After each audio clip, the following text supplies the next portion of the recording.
Hello again, Internet.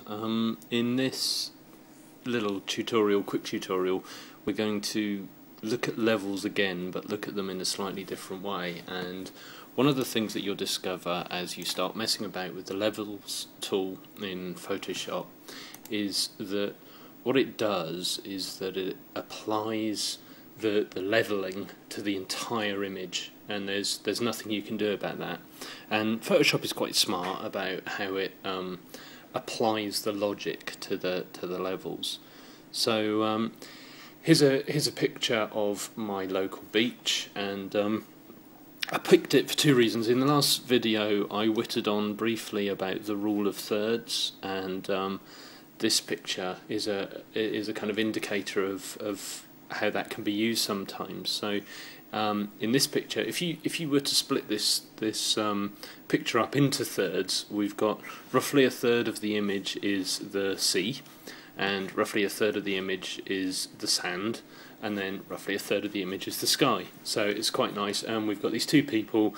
They're probably a little bit too far off to one side, but they're nearly on this right hand third of the image, so it makes for quite an interesting composition. And I've got these birds that either add something or a distraction, I'm not sure. The thing I want to show you is just like anybody who's new to photography, I've overexposed this image just slightly, and the sky, which has got lots of clouds in it and lots of interesting things going on, is a little bit too light. So let's go into the levels. So if you remember from the last video, it's image from the menu, adjustments, and then levels. So the problem is that if I play around with these, if you watch what happens to the image as I do it, it will apply. So I want the sky darker, but the problem is that when I do this, it applies this setting as I change this arrow to the whole image, which means that as soon as I balance the sky, my subjects now look a bit dark and the sea looks a bit dark, and I'm not sure if I like that. It looks a bit too kind of contrasty and nasty. And likewise, if I go in this way, you know, I'll just overexpose the sky even more. And the midtones aren't really helping me either. The middle arrow isn't really helping me either. So what we need to do is we need to effectively split this image into two parts. One part the sky and one part the ground, and again ground and sea. And again, we could do this with layers, but we won't. We'll do it as we did the other video, where we're going in through this image menu and we're actually applying the changes directly to the image. But to start with, we need to make a selection, and to make a selection for this one, I'm using the lasso tool, the magnetic lasso tool. And in order to get that, the third icon from the top on the left hand side, if you've got the default settings on, you just right click that tool and choose the magnetic lasso tool, or lasso tool, I don't know. And what that does, it changes your mouse pointer to a little mouse pointer kind of with a magnet next to it, and starting in this corner just on the left hand side, 2/3 up the picture, kind of at the bottom of the sky on the horizon, I'm going to click, and then just click and let go, and then as I move my mouse, I don't know if you can see that, but it's applying a very small line, and I'm just gently dragging that line around or along the horizon. So going along the image. Once I want to sort of force it to change direction, so when I get to the other side of the image, I click, and then we'll drag it up the side here, and click again when I get to the top, and drag it across the top of the image, so that we get all the way around the image. Once I get back to where I started, I double click, and you'll see your lines change from a series of dots to marching ants, to a sort of flashing border.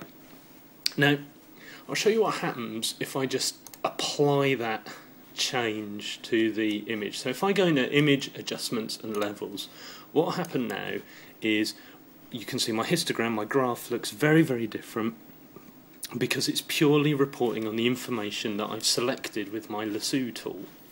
And now, when I make things, I can make things darker and lighter and add stupendous amounts of drama to the sky, but the bottom part of the image stays exactly the same, which is great. The problem is the transition from sky to sea. So at the moment it's a completely sharp transition and completely going from dark to light. So what we need to do is refine the edge of our selection so it's slightly more kind of seamless transition from sky to sea. So in order to do that, just cancel that for a moment. I'm going to right click in the area that I've selected and I get this drop down here, and the one we want is refine edge, and we get this refine edge dialog box. And as you can see, the bottom 2/3 of the image have disappeared. Don't panic, they aren't lost forever, they've just disappeared during the time that you're in this menu. So the one I'm interested in, there's a couple that I'm interested in, this edge detection one. I'm just going to bump that up a little bit, and what this will do is it'll actually preview in real time. So if I go crazy with it, I'll just take a moment, you'll actually see that the image has changed slightly. I'm going to pull that back to about 5 pixels, I think maybe 7 pixels. And it'll just give us a little bit there. And we're going to smooth the edge just slightly, and I'm going to feather the edge as well. And what that's going to do is it's going to give us a much softer transition from dark to light, from the area I've selected to the area that I have not selected. So when I go into my image and my adjustments and my levels, and I tweak the levels now, it's not going to be quite so severe when I go from one to the other. So I wanted to put a bit more drama in the sky. That looks a lot better. Maybe drop that down a bit, and oh yeah, pull that one across and play with that one a bit, and that looks quite nice now actually. Maybe just a little bit more. Okay, so and click OK. So that's now applied that to the top half of my image. The cool thing about this is I also want to play with the bottom selection of the picture. So what I do now, again, with my mouse pointer in the area that I've selected, I right click, I choose select inverse, and now I've selected the other 2/3 of the image. I don't need to worry about refining the edge again, because if I go into refine edge, oh yes I do, yes I do. So I'm just going to refine my edge again, just so that I've got it there. Okay, so this edge will be refined again so that the transition along the horizon there won't be too sharp like we talked about before. Again, image adjustments, and this time I'll introduce you to another one.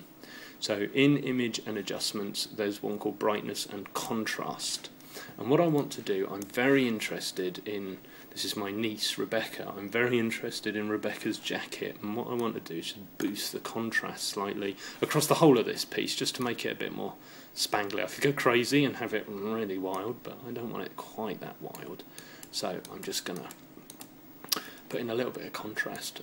The brightness one globally increases brightness across whatever you've selected, so you can go from dark to light. I'm not hugely interested in the brightness, I'm more interested in the contrast, just to make this a little bit more punchy and a little bit more exciting. That's fine. Now I right click and deselect, and that's the finished image. So that's fine. Again, we haven't done anything with layers, so we've done everything through the image menu and using the lasso tool. So yeah, I hope you enjoyed that, and feel free to post any comments.